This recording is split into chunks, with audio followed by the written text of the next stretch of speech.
এই কারণে আল্লাহ রাব্বুল আলামিন কোরআনুল কারীমের মধ্যে বলছেন, ইন্না আনজালনা ইলাইকা যিকরা লিতুবাইয়িনা লিন-নাস। নবী হে আমার, আমি আল্লাহ আপনার উপর যে কোরআন নাজিল করেছি, এই কোরআন নিয়ে আপনি ঘরে বসে থাকবেন না। এই কোরআন নিয়ে আপনি ঘরে বসে থাকবেন না। এই কোরআন দিয়ে আপনি মক্কার কাফেরদেরকে দাওয়াত দেন। কাদেরকে দাওয়াত দেন? এই কোরআন দিয়ে আপনি মক্কার কাফেরদেরকে দাওয়াত দেন। এই কোরআন দিয়ে আপনি আবু জেহেলকে দাওয়াত দেন, আবু লাহাবকে দাওয়াত দেন, উতবাকে দাওয়াত দেন, শাইবাকে দাওয়াত দেন। আল্লাহর নবী এই কোরআন দিয়া আবু জেহেলকে দাওয়াত দিলেন, আবু লাহাবকে দাওয়াত দিলেন, উতবা শাইবাকে দাওয়াত দিলেন। মক্কার কাফেররা কোরআনের দাওয়াত গ্রহণ করলো না, উল্টা আমার নবীকে তারা মিথ্যাবাদী বলে গালি দিল। বলেন নাউজুবিল্লাহ। বলি ইয়া মুহাম্মদ আনতা মাজনুন, মুহাম্মদ তুমি হলে একটা পাগল। বলেন নাউজুবিল্লাহ। ও যুবক মুসলমান, আল্লাহর নবীকে শুধু মক্কার কাফেররা পাগল বইলা গালি দেয় নাই, মক্কার কাফেররা বলেছে ইয়া মুহাম্মদ আনতা কাদ্দাব, মুহাম্মদ তুমি হলে একটা মিথ্যাবাদী। বলেন নাউজুবিল্লাহ। আল্লাহর নবীকে শুধু তারা মিথ্যাবাদী বলেই গালি দেয় নাই, আল্লাহর নবীকে বলছে ইয়া মুহাম্মদ আনতা কাহিন আনতা শায়ের, মুহাম্মদ তুমি বানায় বানায় কবিতা বলো আর কোরআন বলে চালায় দাও। আর তুমি মানুষের মনের খবর কিভাবে জানো, কিভাবে বলো? মানুষ তো মানুষের মনের খবর জানে না। তার মানে তুমি যেহেতু মানুষের মনের খবর জানো, তুমি হলো একটা গণক। আল্লাহ রাব্বুল আলামিন ডাক দিয়া বলে, নবী মক্কার কাফেরদের কথায় আপনি কষ্ট পাবেন না, মন খারাপ করবেন না। মক্কার কাফেররা আপনাকে মিথ্যাবাদী বলে গালি দেয়, জাদুকর বলে গালি দেয়, গণক বলে গালি দেয়, কবি বলে গালি দেয়। নবী আমি আল্লাহ বলতেছি, আপনি কবি না, আপনি গণক না, আপনি জাদুকর না, আপনি হলেন ওয়ামা আরসালনাকা ইল্লা রাহমাতাল লিল আলামিন। নবী মক্কার কাফেররা আপনাকে বলে কবি, আর আমি আল্লাহ ঘোষণা করে দিচ্ছি আপনি হলেন নবী। আপনি হলেন, আপনি মক্কার কাফেরদের কথায় কর্ণপাত করবেন না। আমি আল্লাহ আপনাকে যে কোরআন দিয়েছি, এই কোরআন দিয়ে আপনি মক্কার কাফেরদেরকে দাওয়াত দিতে থাকেন। ও যুবক মুসলমান, আল্লাহ নবী কত কষ্ট করে, দিন রাত পরিশ্রম করে, মেহনত করে, এমনও দিন গিয়েছে আল্লাহর নবী 3 দিন পর্যন্ত কিছু খায় নাই। আল্লাহর নবীর ঘরের চুলায় আগুন জ্বলে নাই। হযরত ফাতেমা না খেয়ে আছে, হযরত আলী না খেয়ে আছে, হযরত ইমাম হাসান হুসাইন না খেয়ে আছে, আল্লাহর নবীর পুরা পরিবার না খেয়ে আছে। এক একজন ক্ষুধার যন্ত্রণায় ছটফট করতেছে। হযরত ফাতেমা বলে, আমি দেখি আমার আলী আমার সামনে দিয়া হেঁটে যায়, আমার আলী থরথর কইরা কাঁপে, আমার আলীর সুন্দর চেহারাটা হলুদ বর্ণ হয়ে গেছে। আমার আর বুঝতে বাকি রইল না, আমার আলী ক্ষুধার্ত, আমার আলী কোনো খাবার খেতে পায় নাই। আল্লাহ নবীর কাছে চলে গেছে, আব্বা জান আমার আলী তো ক্ষুধার্ত, আমার আলী আমার হাসান হুসাইন তো 3 দিন পর্যন্ত কিছু খায় না। আল্লাহ নবী ডাক দিয়া বলে, ফাতেমা ইসবির, ফাতেমা ধৈর্য ধারণ করো, ফাতেমা কষ্ট পেও না, ফাতেমা দুঃখ পেও না। আজকে আমরা আল্লাহর জমিনে দিন কায়েমের জন্য যে কষ্ট করতেছি, এই কষ্ট আরশের মালিক আল্লাহ তাআলা দেখতেছেন। আমাদের এই মেহনত আরশের মালিক, জমিনের মালিক আল্লাহ তাআলা দেখতেছেন। অবশ্যই এই কষ্ট একদিন জান্নাতে গেলে দূর হয়ে যাবে। আল্লাহু আকবার। সাহাবায়ে কেরাম জান্নাতের আশা করতেন, আর আমরা শুধু দুনিয়াতে নগদ চাই। কি আমরা শুধু নগদে বিশ্বাসী? আমরা নামাজে বসে এমন দোয়া করি মনে হয় আল্লাহ আমাদের দোয়া কবুল করতে বাধ্য, আবার দোয়া কবুল না করলে আমরা রাগ করি। ঠিক কিনা বলেন? আয়েশা হুজুর গোকা, হুজুর আপনি কি দোয়া করেন, আপনার দোয়া কবুল হয় না? হুজুর আমার লিগে কি দোয়া করেন? আপনার দোয়া কবুল হয় না মিয়া, দোয়া তো লাগে না। আরে লাগবো কিভাবে? তুমি তো মুসলমান, নামাজ পড়ো না, ঠিক কিনা বলেন? বিপদে পড়লে শুধু হুজুরদের কাছে যায় বলেন, হুজুর আমাদেরকে দোয়া করেন, পরিবারের জন্য দোয়া করেন, ফ্যামিলির জন্য দোয়া করেন। ও মুসলমান, আমরা তো নগদ পাইতে চাই, বাকিতে আমরা বিশ্বাস করি না। কিন্তু আল্লাহর নবী রহমাতুল্লিল আলামিন এমন পয়গম্বর ছিলেন, আল্লাহর নবী কখনো আল্লাহ তাআলার কাছে দুনিয়া সম্বন্ধে কিছু চান নাই, দুনিয়ার কোনো কল্যাণ চান নাই। আল্লাহর নবী শুধু আল্লাহ তাআলার কাছে আখিরাত চেয়েছেন। আল্লাহু আকবার। আল্লাহর নবী শুধু আখিরাত চেয়েছেন। এই কারণেই আল্লাহ তাআলা কোরআনুল কারীম আল্লাহর নবীর উপরে নাজিল করছেন আর বলছেন, ওগো হাবিব, আমি আল্লাহ আপনাকে যেই কোরআন দিয়েছি, এই কোরআন দিয়ে আপনি মক্কার কাফেরদেরকে দাওয়াত দেন। মক্কার কাফেররা যদিও তারা কোরআনের দাওয়াত গ্রহণ না করে, এতে আমার আল্লাহর কোনো ক্ষতি নাই। আর মক্কার কাফেররা যদি কোরআনের দাওয়াত গ্রহণ করে, এটা তাদের জন্যই কল্যাণ। কিন্তু আপনি চিন্তিত হবেন না, পেরেশান হবেন না, ও নবী আপনি মন ভেঙে ফেলবেন না। আপনি মক্কার কাফেরদের সামনে বুক উঁচু করে ঘোষণা করে দেন, আলা লাহুল খালকু ওয়াল আমরু তাবারাকাল্লাহু রাব্বুল আলামিন। এ মক্কার কাফেররা, আমি আল্লাহর পয়গম্বর মুহাম্মদ সাল্লাল্লাহু আলাইহি সাল্লাম ঘোষণা করতেছি, আমি তোমাদেরকে যেই কোরআন দিয়ে দাওয়াত দিতেছি, তোমরা যদি কোরআনের দাওয়াত গ্রহণ নাও করো, তাহলেও আল্লাহ তাআলার কিছু আসবে না, যাবে না। আর যদি তোমরা কোরআনের দাওয়াত গ্রহণ করো, তোমরা ঈমানদার হবে, মুমিন হবে, তাহলে তোমরা মুমিন হওয়ার পরে আল্লাহর জান্নাতে প্রবেশ করবে, ঠিক কিনা বলেন? ও মুসলমান, আল্লাহর নবীর এই ঘোষণা শুনে মক্কার অগণিত যুবকরা আল্লাহর নবীর মজমার চতুর্পাশে আয়েশা দাঁড়ায় দাঁড়ায় কোরআনের তেলাওয়াত শুনে। সুবহানাল্লাহ বলেন। আল্লাহর নবী মক্কার কাফেরদেরকে বলে দিলেন, এ মক্কার কাফেররা, তোমরা আমার যত বিরোধিতা করো, আমার বিরোধিতা করে তোমরা কিছুই করতে পারবে না। কারণ আমি যেই কোরআনের দাওয়াত দিতেছি, এই কোরআন হলো আল্লাহর জবানের কালাম, ঠিক কিনা বলে? এই কোরআনের হেফাজত করবেন কে? আরো জোরে বলেন কে? আল্লাহ তাআলা কোরআনুল কারীমের মধ্যে বলছেন, ইন্না নাহনু নাযালনা যিকরা ওয়া ইন্না লাহু লাহাফিজুন। নবী হে আমার, আমি আল্লাহ আপনার উপর যেই কোরআন নাজিল করেছি, এই কোরআন হেফাজত করার দায়িত্ব আমি আল্লাহ আমার নিজ হাতে গ্রহণ করেছি। আল্লাহু আকবার। মুসলমান আল্লাহর বান্দারা, এবার আল্লাহর নবী বিশ্ব নবী রাহমাতুল্লিল আলামিন মক্কার জমিনে কোরআনের তেলাওয়াত করে, কোরআনের দাওয়াত দেয়। মক্কার ইয়াং যুবকরা এসে এসে আল্লাহর নবীর জবানে কোরআন শোনে, আল্লাহর নবীর মজমার পাশে দাঁড়ায় দাঁড়ায় কোরআন শোনে। আবু জেহেলরা যখন দেখলো মক্কার যুবকরা দলে দলে মুহাম্মদের কোরআন শুনতে যায়, মুহাম্মদ এত সুন্দর কণ্ঠ দিয়ে কোরআন পড়ে, মুহাম্মদের কোরআন শুনে মক্কার যুবকেরা তারা দিন দিন কালেমা পড়ে মুসলমান হয়ে যাচ্ছে। আল্লাহু আকবার। মক্কার কাফেররা, কাফের যুবক, তারা কালেমা পড়ে মুসলমান হয়ে যাচ্ছে।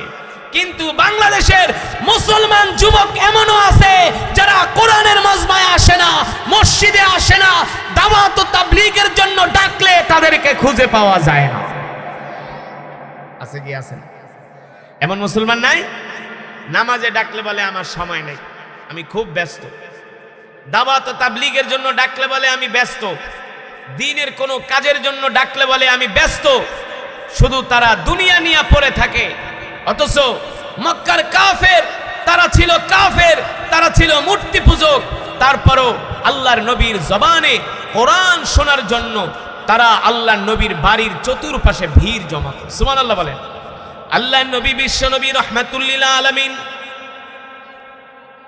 সন্ধ্যার পরে, মাগরিবের পরে যখন কোরআনের বয়ান করতেন, মক্কার বড় বড় লিডারেরা আল্লাহর নবীর জবানে কোরআন শোনার জন্য আল্লাহর নবীর বাড়ির চতুর্পাশে ভিড় জমাতো। যখন আল্লাহর নবী গভীর রজনী পর্যন্ত সাহাবীদেরকে কোরআনের বয়ান শোনাতেন, তারা সেখানে অপেক্ষা করত। আবার যখন কোরআনের মজমা শেষ হয়ে যেত, তারা বাড়িতে চলে যেত।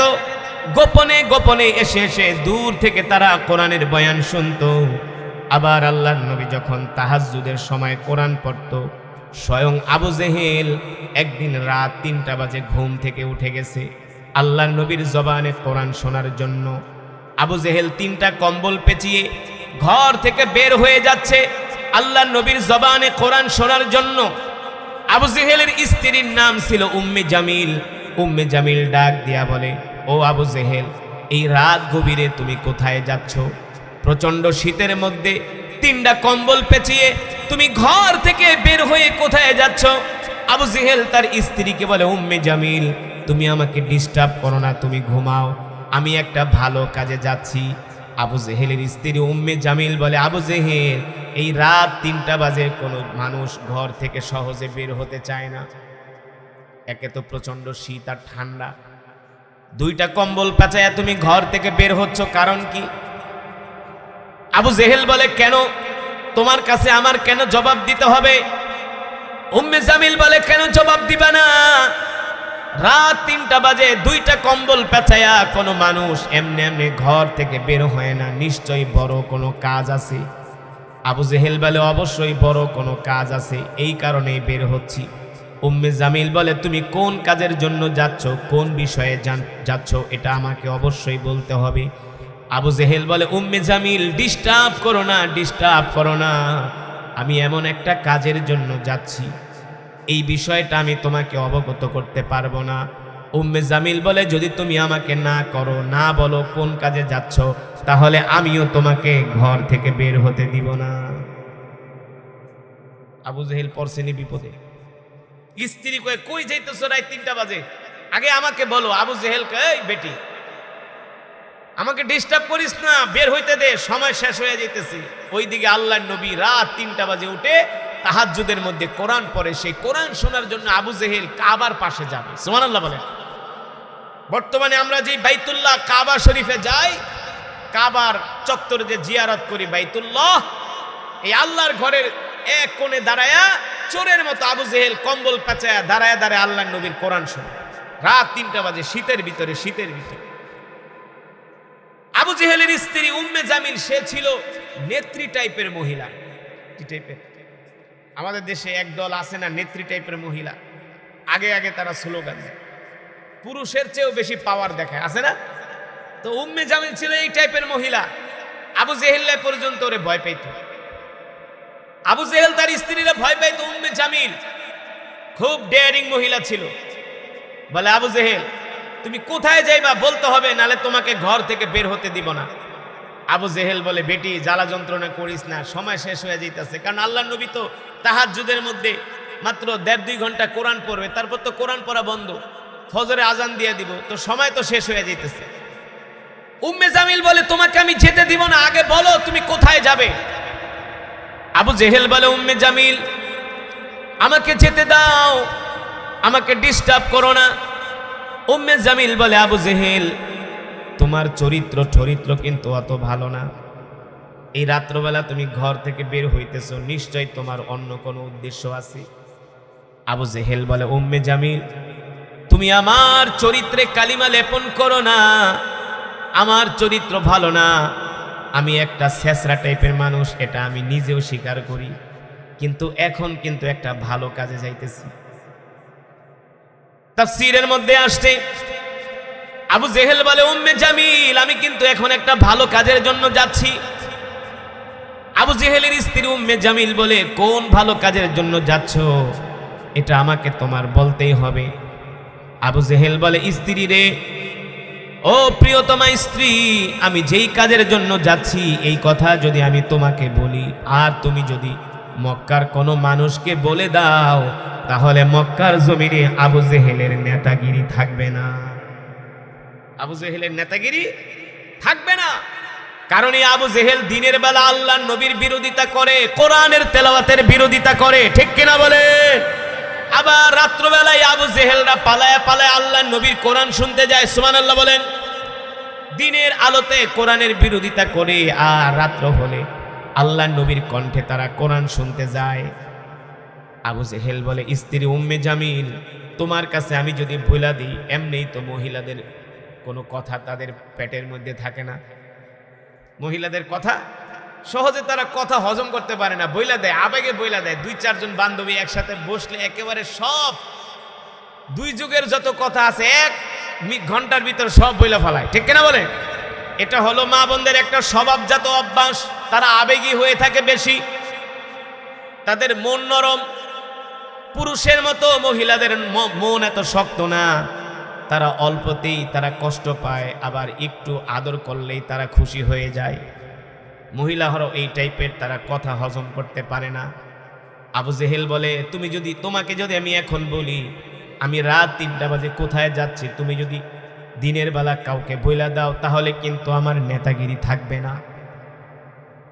উম্মে জামিল বলে, আবু জেহেল, আবু জেহেল, আমি তোমার প্রিয়তমা স্ত্রী, আমি তোমার কোনো ক্ষতি করব না, তুমি বলো এই রাত 3টা বাজে কোথায় যাও।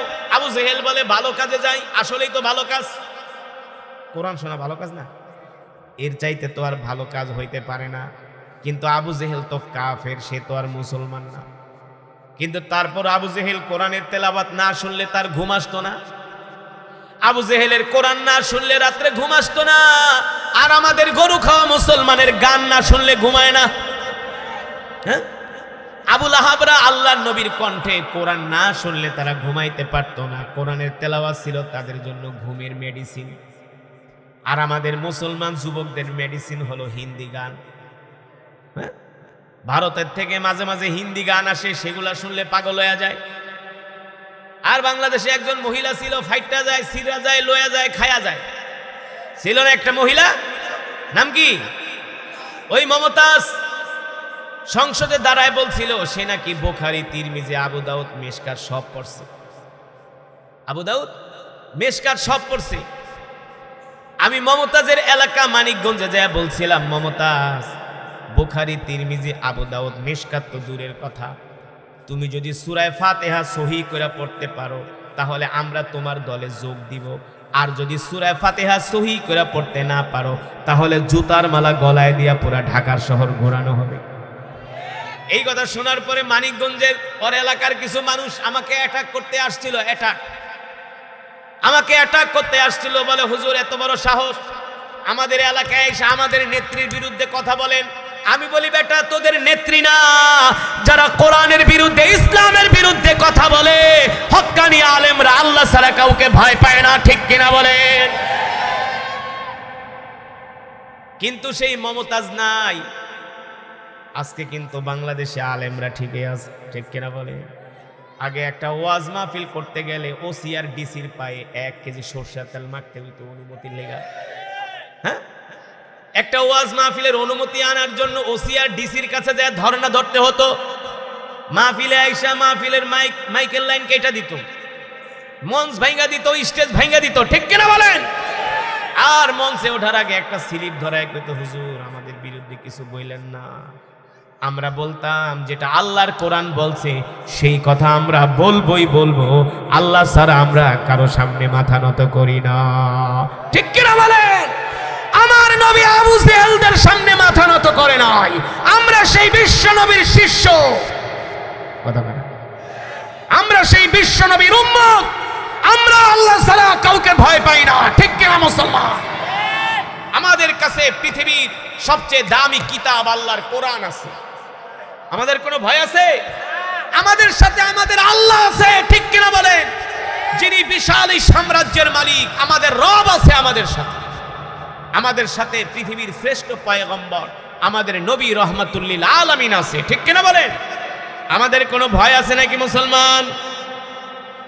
এবার আবু জেহেল উম্মে জামিলকে বলে, উম্মে জামিল আমাকে যেতে দাও, আমি ভালো কাজে যাইতেছি।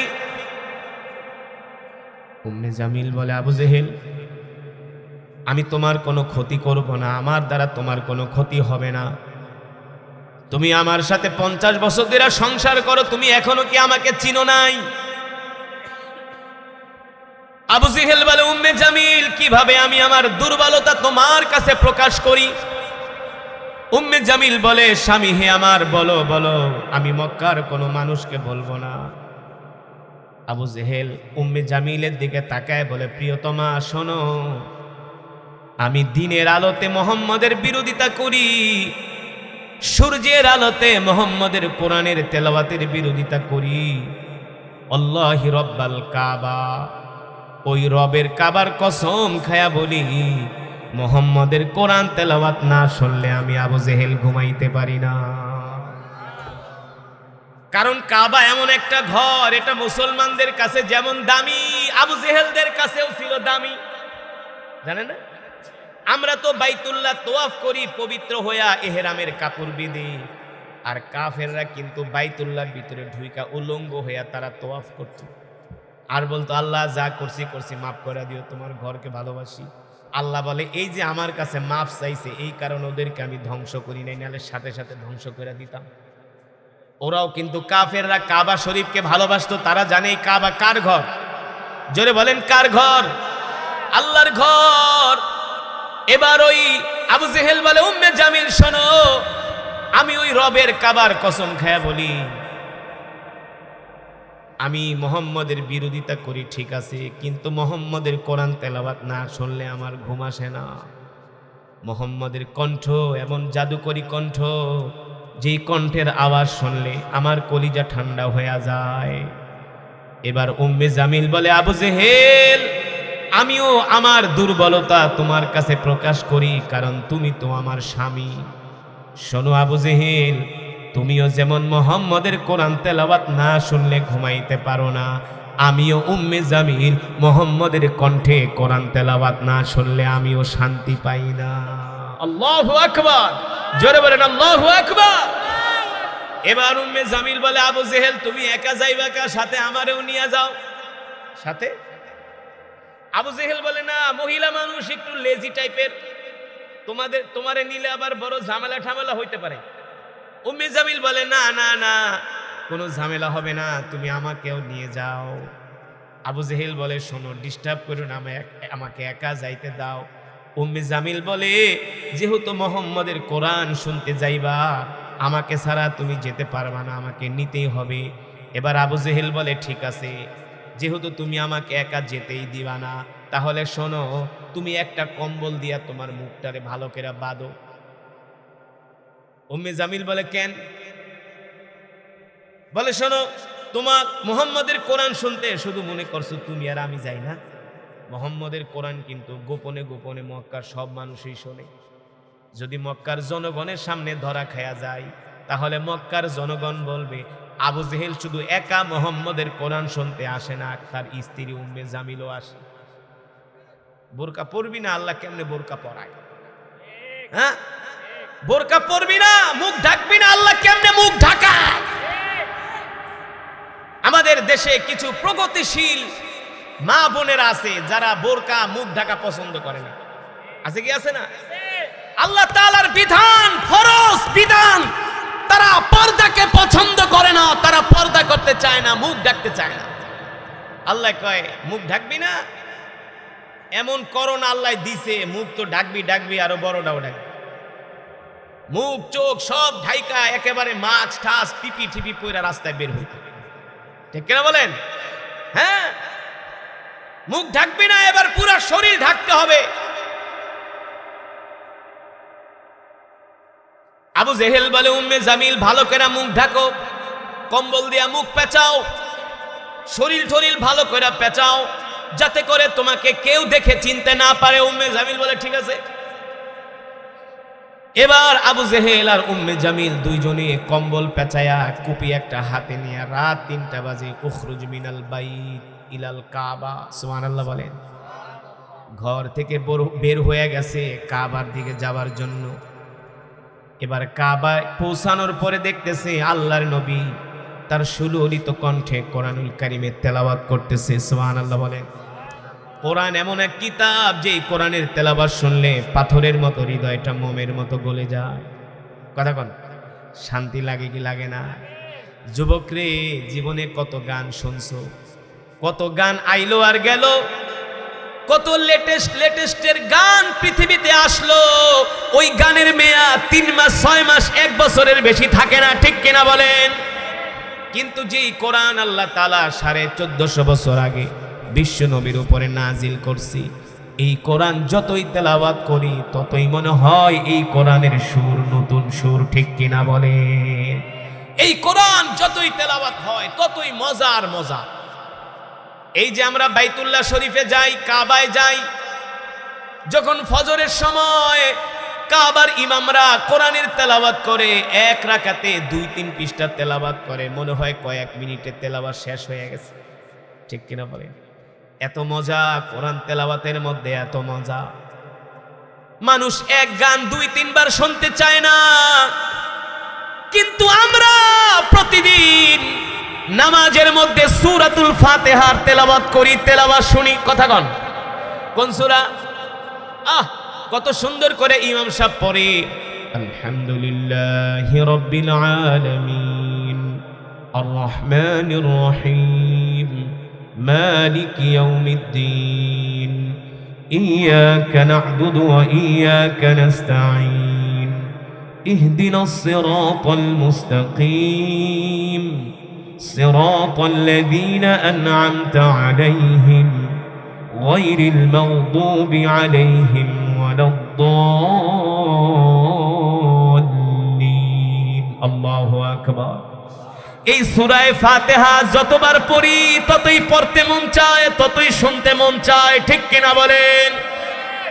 অথচ এক গান, এক কবিতা একবার, 2 বার, 3 বার পড়লে আর শুনলে আর সেটা ভালো লাগে না। ভালো লাগে? সেটা ভালো লাগে না।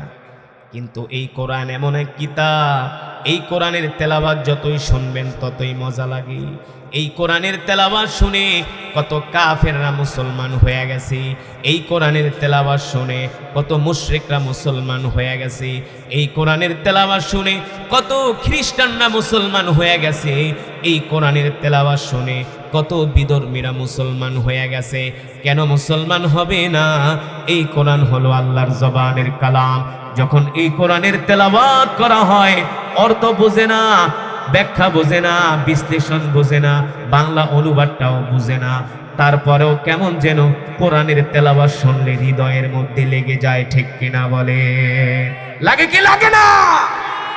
ব্যাখ্যা বোঝে না, অর্থ বোঝে না, তারপরেও কোরআন শুনলে শুধু মজাই মজা। সুবহানাল্লাহ বলেন।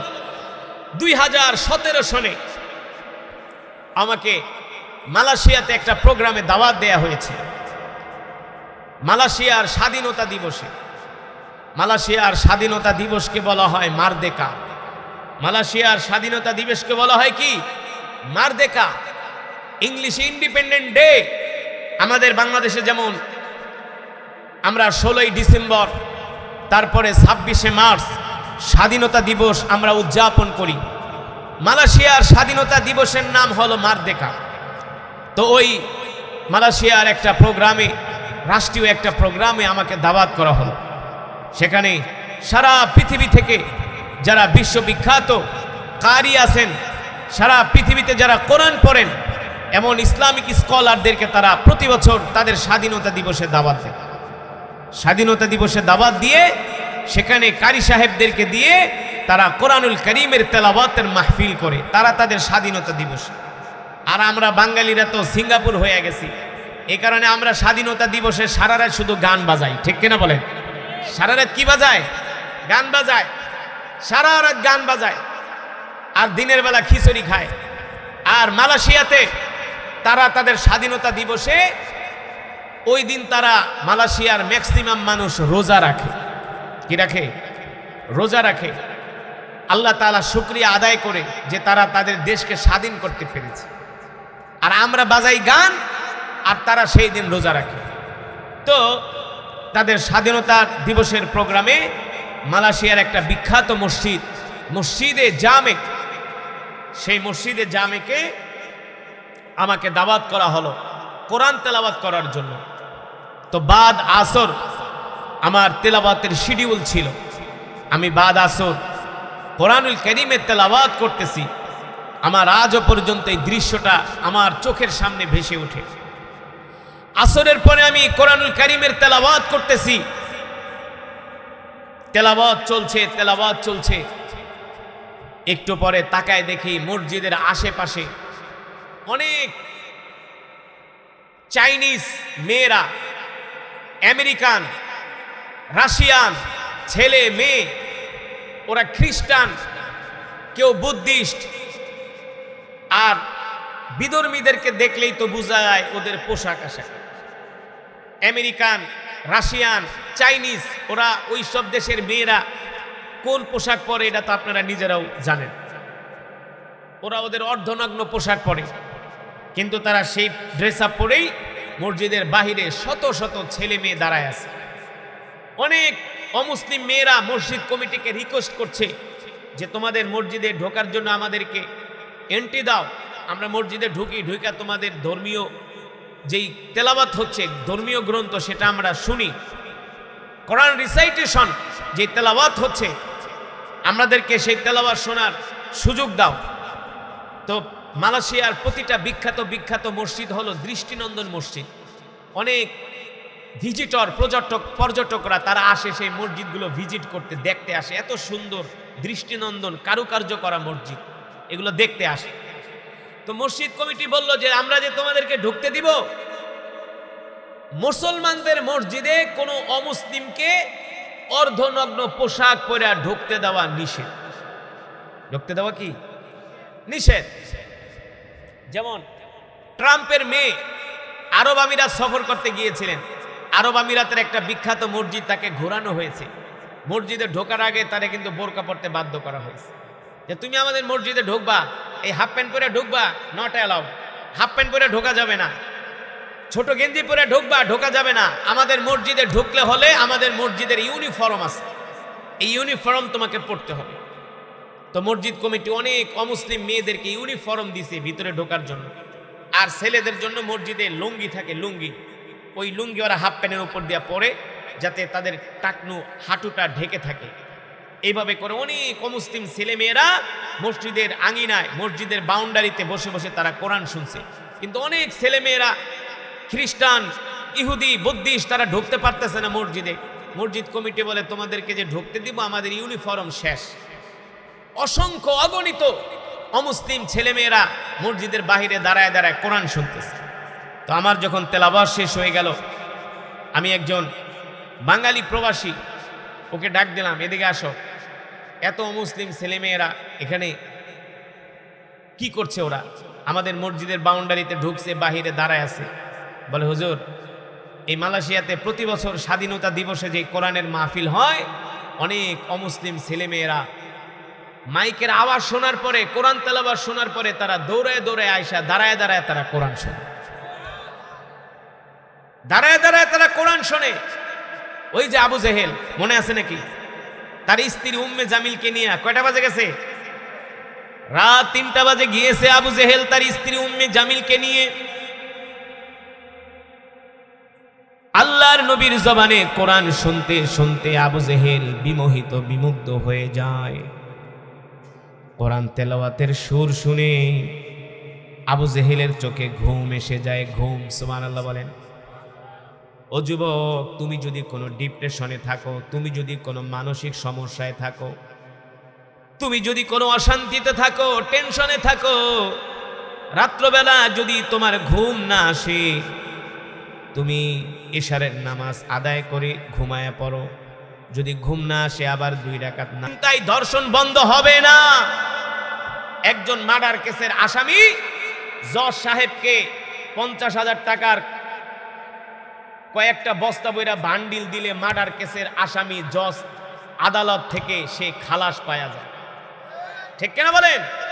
মার্ডার কেসের আসামি জজ নিজেও জানে খুন করছে, তারপরেও বস্তায় বস্তায় টাকা দিলে তাকে জামিন দিয়ে দেওয়া হয়। খুনিদেরকে জামিন দিয়ে দেওয়া হয়, ধর্ষণকারীদেরকে জামিন দিয়ে দেওয়া হয়। ঠিক কিনা বলেন? তার মানে বাংলাদেশের যে আইন, আদালত, বিচার ব্যবস্থা, এগুলা টাকা দিয়ে কেনা যায়। কি দিয়ে কেনা যায়? যার টাকা আছে তার সব আছে। কথা বলেন, বাস্তব নাকি অবাস্তব? যার টাকা আছে তার সব আছে। একটা জুতা চোরে ধরতে পারলে এলাকার সব মানুষ পিটাইয়া হাড্ডিগুড্ডি ভাঙ্গা পঙ্গুতে ভর্তি করে। একটা জুতা চুরি করছে 300 টাকার একটা জুতা, নাহলে 500, নাহলে 1000, নাহলে 2000 টাকার জুতাই চুরি করছে। এই জুতা চোরটারে এমন পিটায় পুরা হাত পাও ভাঙ্গা পঙ্গুতে ভর্তি করে। এই জুতা চোর কেন জুতা চুরি করলো? এটার কারণটা কি? কারণ কি? জুতা চোর কেন জুতা চুরি করলো? নিশ্চয়ই সে পেটের জন্য জুতা চুরি করছে, তার সন্তানের জন্য চুরি করছে। ঠিক কিনা বলেন? এই জোতা চোরকে পিটাইয়া হাড্ডি ঘুটি ভাঙ্গা পঙ্গুতে ভর্তি করো। আর বাংলাদেশে এমনও বড় বড় রাঘব বোয়াল চোর আছে যারা এসি রুমের ভিতরে বৈশা এক কলমের খোসা দিয়া রাষ্ট্রের কোটি কোটি টাকা তারা চুরি করে। আগে ওই বড় চোর হারামজাদাগুলারে ধরো, ওগুলার হাত পা ভাঙো, দেখবা বাংলাদেশ সিঙ্গাপুর হয়ে যাবে।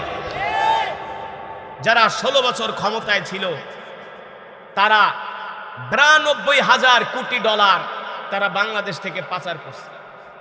ওই 92,000 কোটি ডলার দিয়া 30টা পদ্মা সেতু বানানো যায়, 3,000 যুদ্ধ বিমান কিনা যাইতো। বাংলাদেশের এমন কোন নেতা নাই, এমপি নাই, মন্ত্রী নাই যারা বিগত 16 বছরে ছিল সেই অস্ট্রেলিয়া, কানাডায় বেগম পাড়ায়, আমেরিকার নিউ ইয়র্ক, ওয়াশিংটন, এমন কোন লন্ডনের এমন কোন জায়গা নাই যে তাদের ঘর নাই, বাড়ি নাই। এই হচ্ছে আমাদের দেশের অবস্থা। এই অবস্থার কিয়ামতের আগের দিনও পরিবর্তন হবে না। আমাদেরকে যে আশ্বাস দেয় এগুলো ভুয়া, আপনারা রাগ করবেন না। হবে না, হ্যাঁ তবে হবে। একটাই সলিউশন, একটাই সমাধান, সেটা হলো আসমান যার আইন চলবে তা, জমিন যার বিধান চলবে তা। যদি আমরা আল্লাহর কোরআনের শাসন প্রতিষ্ঠা করতে পারি তাহলে কেবলমাত্র এর থেকে বের হওয়া সম্ভব, নাহলে সম্ভব না। এই কারণে বলি ভাই, আমি যেহেতু আলেম, যিনি আলেম তিনি তো কোরআনের কথাই বলবেন, ঠিক না? আমি যে এতক্ষণ যে কথাগুলো বলছি, একটা কথাকে আমি আমার ব্যক্তি স্বার্থে বলছি, বানায় বলছি, সব কোরআন থেকে বলছি না। এই কারণে বলবো ভাই, আমরা আল্লাহর জমিনে কোরআনের আইন প্রতিষ্ঠা করার জন্য চেষ্টা করব। তারপরে আমরা নিজেরা কোরআন পড়ব, আমাদের সন্তানদেরকে কোরআন শিখাবো, ঠিক কিনা বলেন? আমরা আল্লাহ তাআলার কাছে দোয়া করি আগামীর নেতৃত্বে যারা বাংলাদেশে আসবে সবাই যাতে কোরআন সুন্নাহ অনুযায়ী রাষ্ট্র পরিচালনা করে, তাহলে আমাদের দেশে শান্তি আসবে, ঠিক কিনা বলেন? যারা এই রাষ্ট্র ক্ষমতায় আসবে তারা আগে ইসলামকে প্রাধান্য দিবে। যেমন তারা নির্বাচনের আগে বলে আমরা মদিনার ইসলাম কায়েম করব, মদিনার ইসলামই যাতে কায়েম করে। যদি তারা মদিনার ইসলাম কায়েম করে আমরা তাদের জুতা সোজা করে দেব, ঠিক কিনা বলেন? এই এলাকার যিনি সংসদ প্রার্থী, মনোনয়ন প্রার্থী হয়েছেন, যাকে মনোনয়ন দেওয়া হয়েছে ডক্টর এম.এ. কাইয়ুম, তিনি একজন ভালো মানুষ। তার সাথে আমার মালয়েশিয়াতে 2 বার দেখা হয়েছে। সে 16 বছর জেল, জুলুম, নির্যাতন সহ্য করছে, এটা বাস্তব। সে যখন মালয়েশিয়া ছিল, মালয়েশিয়ার আওয়ামী লীগরা তারে মামলা দিয়া সেই দেশেও জেল খাটাইছে। এম.এ. কাইয়ুম, তার সাথে আমার 2 বার মালয়েশিয়াতে সাক্ষাৎ হয়েছে। আমরা বলি যদি এই সমস্ত নেতারা ক্ষমতায় যাওয়ার পরে যদি তারা আসলেই মদিনার ইসলাম দিয়া দেশ শাসন করে তাহলে আমরা তাদের জুতা সোজা করে দেব। কিন্তু ক্ষমতায় যাওয়ার পরে যদি আমাদেরকে বৃদ্ধাঙ্গুলি প্রদর্শন করে আমরাও তাদেরকে পিঠ প্রদর্শন করব। কথা স্পষ্ট, ঠিক কিনা বলেন? এই কারণে ভাই আপনাদের হাতে ধরি, পায়ে পড়ে আসুন। এতক্ষণ আপনাদের যে কোরআনের তেলাওয়াত আমি শুনাইছি, ভাল লাগছে? কোরআন তেলাওয়াত যে করছি শুনছেন, ভাল লাগছে? মুসলমান, এই কোরআন শুধু তেলাওয়াত করার জন্যই নাজিল হয় নাই, এই কোরআন শুধু ঝাড়ফুঁকের জন্য নাজিল হয় নাই, এই কোরআন শুধু তাবিজ লেখার জন্য নাজিল হয় না। তাজিজ খালি তাবিজ লিখে আমরা কোরআন দিয়ে কি করি? খালি তাবিজ লিখি আর ফু দিই, খালি পানি পড়া ফু দেই। এই কোরআন এত সস্তা না, শুধু পানি পড়া, ঝাড়ফুঁক, খতম পড়ার জন্য এই কোরআন নাজিল হয় নাই। এই কোরআন নাজিল হয়েছে কোরআন দিয়া রাষ্ট্র চলবে, কোরআন দিয়া সংসদ চলবে, কোরআন দিয়া পার্লামেন্ট চলবে। হ্যাঁ, এই জন্য আল্লাহ কোরআন নাজিল করছে। যদি কোরআনের শাসন প্রতিষ্ঠা হয়ে যায় কোনো চোর আর চুরি করার সাহস পাবে না। আমি এই গত 1 মাস আগে উমরা থেকে আসছি, এই কথাটা বলে আমি আমার বক্তব্য শেষ করব। আপনাদের কষ্ট হচ্ছে? মনে হয় কষ্ট হইতেছে। শোনেন, এই মাদ্রাসার মাহফিলটা ছিল গত মাসের সম্ভবত 14-15 তারিখে, না 13 তারিখে। কিন্তু আমার এমন একটা প্রোগ্রাম রাখা ছিল 1 বছর আগে, আমি ডেটটা ক্যান্সেল করছি। তারপরে আবার এই আজকে 24 তারিখে ডেট দিছি। এই ডেটে আমার 3টা প্রোগ্রাম ছিল। শুধু আমি প্রোগ্রামটা এই কারণে দিছি যে একটা মাদ্রাসার প্রোগ্রাম। আমার ভাই একটা মাদ্রাসা করছে, মারকাজুল কোরআন মাদ্রাসা। আমি নিজেও মাদ্রাসায় গেলাম, পরিবেশ দেখলাম, মাশাআল্লাহ অসাধারণ, অনেক সুন্দর, খুব সুন্দর একটা মাদ্রাসা করছে। এখানে ছাত্রদের ভালো করে পড়ানো হয়, ভালো উস্তাদ রাখা হয়েছে। তা আপনারা আপনাদের সন্তানদেরকে এই মাদ্রাসায় ভর্তি করাবেন তো ইনশাআল্লাহ? মাদ্রাসার নাম মারকাজুল কোরআন মাদ্রাসা, 16/3 তিতাস রোড, এই পাশেই মাদ্রাসা। আমি নিজে ভিজিট করছি, দেখেছি, খুব সুন্দর মাশাআল্লাহ, খুব সুন্দর পরিবেশ, ছাত্রদেরকেও খুব সুন্দর করে পড়ানো হয়। অল্প দিনই মাদ্রাসা অনেক এগিয়ে গেছে। তো আপনারা এই মাদ্রাসায় আপনাদের সন্তানদের ভর্তি করাবেন, তারপরে মাঝে মাঝে মাদ্রাসার খোঁজ খবর নেবেন, মাঝে মাঝে টাকা পয়সা দিবেন, সাহায্য করবেন, পারলে প্রকাশ্যে, নাহলে গোপনে। আল্লাহ গোপনের দান পছন্দ করে, যদি মন চায় গোপনে করবেন, আর নাহলে প্রকাশ্যেই করবেন, যে মাদ্রাসায় সহযোগিতা করবেন। কারণ এই মাদ্রাসাগুলো হলো আলেম বানানোর ফ্যাক্টরি, আলেম বানানোর ফ্যাক্টরি। কাপড়ের মেল থেকে যেমন কাপড় উৎপাদন হয়, কাপড় উৎপাদন করা যদি বন্ধ হয়ে যায়, বাজারে কাপড়ের সংকট দেখা দেয়। আর মাদ্রাসা হলো আলেম বানানোর ফ্যাক্টরি। এই মাদ্রাসাগুলো যদি বন্ধ হয়ে যায়, কারি আসাদের মতো কারি হওয়া বন্ধ হয়ে যাবে, আলেম হওয়া বন্ধ হয়ে যাবে, মুফতি হওয়া, মুফাসসির হওয়া বন্ধ হয়ে যাবে, ঠিক কিনা বলেন? তাহলে আমাদের জীবনের বিনিময় হলো মাদ্রাসাগুলোকে আমাদের টিকিয়ে রাখতে হবে, মাদ্রাসাগুলোকে আমাদের কায়েম রাখতে হবে, ঠিক কিনা বলেন? যেটা বলছিলাম, আমি মক্কা শরীফ থেকে দাম্মাম যাচ্ছি একটা প্রোগ্রামে। মক্কা শরীফ থেকে দাম্মাম হলো 1200 কিলোমিটার। কতশো? 1200 কিলোমিটার। তো গাড়ি ছাড়ছে বিকেল 4টায়, যখন রাত 2টা, 2:30, 3টা বাজে, মরুভূমির মাঝখান দিয়া গাড়ি চলতেছে 300-400 কিলোমিটার মরুভূমি, আশেপাশে কোনো বাড়িঘর নাই, একটা লাইটের আলোও নাই, একটা মানুষও নাই। 300-400 কিলোমিটার মরুভূমি, শুধু মরুভূমির মাঝখান দিয়া রাস্তা, দুই পাশে পাহাড় আর পাহাড়, ধু পাহাড়। তো আমি গাড়ির যিনি সুপারভাইজার জিজ্ঞেস করলাম, এই বাংলাদেশি, যে এই যে এত রাত্রে 3টা বাজে তোমরা মরুভূমির মধ্যে গাড়ি নিয়ে যাইতেছ, মানুষ নাই, জন নাই, বাতি নাই, একটা জীবজন্তুও নাই, এখানে আইসা যদি আমাদেরকে ডাকাইত অ্যাটাক করে কি করবা? হুজুর, ডাকাইত অ্যাটাক করবো না। আমি বলি করতেও তো পারে, 300-400 কিলোমিটার মরুভূমি, দুই পাশে পাহাড়, মিয়া ডাকাইতে দূরে সব লইয়া গেলে কি করবা? হুজুর, ডাকাইত তো দূরের কথা, কোনো শয়তানও আপনার দিকে ভুলে তাকাবে না। আমি বলি কেন? বলে এটা সৌদি আরব, এটা কি, এখানে কোরআনের আইন আছে। কি আছে? কোন চোর যদি চুরি করে, ওরে ধরতে পারলে হাতের কবজি কাইটা দেওয়া হয়। কোন চোরে যদি হাতের কবজি কাইটা দেয়, ওই চোর এলাকা দিয়া ঘুরলে সবাই কি করবো? কবজি কাটা চোর। হ্যাঁ, কবজি কাটা চোর। এমন এলাকায় যদি 10-12 অর্ডারে কবজি কেটে দেয়, পুরো এলাকার ভিতরে পুরো মার কামার হয়ে যাবে। ওই না পারবো হোটেলে যেতে, না পারবো কোনো হানে যেতে, না পারবো রাস্তায় বেরোতে, ওটা চোর, ঠিক কিনা বলেন? বলে হুজুর, একটা চোররে যদি ধরে আগামীকাল সকালে এখান থেকে চুরি করবো, ঠিক আছে, কিন্তু গোয়েন্দাদের চোখ ফাঁকি দিতে পারবে না, পরে ধৈরা জনসম্মুখীন আর হাত কেটে দিবে। চোর তো দূরের কথা, চুরি তো দূরের কথা, শয়তান আপনার দিকে ফিরে তাকাবে না। পরে আমি বললাম, বেটা, এই মরুভূমি যদি বাংলাদেশে হইতো, কোন জায়গায়, রাত 3টা বাজে দরকার নাই, সকাল 6টা বাজে কাম সেরা দিত। হ্যাঁ, সকাল 6টা বাজে কাম সেরা দিত। আমি ওয়াজে গেছি কুমিল্লা, বাঞ্ছারামপুর, ডাকাইতে আমারে ধরছে, 1বার না 2বার না 3বার ডাকাইতে ধরে গে, হুজুর আমগো কপাল ভালো, খালি আপনি আমগো ভাগ্যে পড়েন। সব লইয়া গেছে, গাড়ি মারি কোবায় সব শেষ করে ফেলাইছে। তো বাংলাদেশে এত চুরি ডাকাতি, এত ছিনতাই, বাংলাদেশে ঢাকা শহরে এখন ছিনতাই বাইরে গেছে, ডাকাতি বাইরে গেছে, এগুলো রোধ করা যাচ্ছে না, পুলিশও পারছে না, পারবে না, একমাত্র আল্লাহর কোরআনের আইন ছাড়া, ঠিক কিনা বলেন? এই কারণে আমরা নিজেরাও কোরআন পড়বো, আমাদের সন্তানদেরকে কোরআন শিখাবো, ইনশাআল্লাহ। রাজি আছেন? আমরা আমাদের সন্তানদেরকে, ছেলে মেয়েদেরকে আমরা কোরআন শিখাবো। আমাদের ছেলে মেয়েরা জেনারেল শিক্ষায় শিক্ষিত হোক, স্কুলে পড়বে, কলেজে পড়বে, ইউনিভার্সিটিতে পড়বে, তারা গুলশান বনানীর ভালো ভালো দামি দামি স্কুলে পড়ুক, ভালো, কিন্তু আগে তাদেরকে কোরআন শিখাতে হবে। কি শিখাতে হবে? কোরআন শিখাতে হবে। আর যদি কোরআন না শিখায় শুধু ইংলিশ শিখান, ইংলিশ শিখতে শিখতে এক পর্যায়ে কিন্তু জানোয়ার হয়ে যাবে, জানোয়ার, তখন আর মানুষ থাকবে না।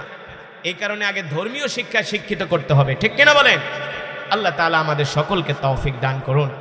আপনারা কি আমার কোনো কথায় কষ্ট পেয়েছেন? কষ্ট পেয়েছেন? আমি আবারও বলছি, আপনি আপনার সন্তানকে স্কুলে পড়ান, কলেজে পড়ান, ইউনিভার্সিটিতে পড়ান, অবশ্যই পড়াবেন। ডাক্তার হবে, ইঞ্জিনিয়ার হবে, পাইলট হবে, ওসি হবে, ডিসি হবে, বিচারপতি হবে, বিজনেসম্যান হবে, বাট আগে কোরআন শিখাতে হবে, দিন শিখাতে হবে। দিন আর কোরআন যদি শিখান, আপনার সন্তান কখনো মাদকাসক্ত হবে না, নেশাখোর হবে না, গাঁজা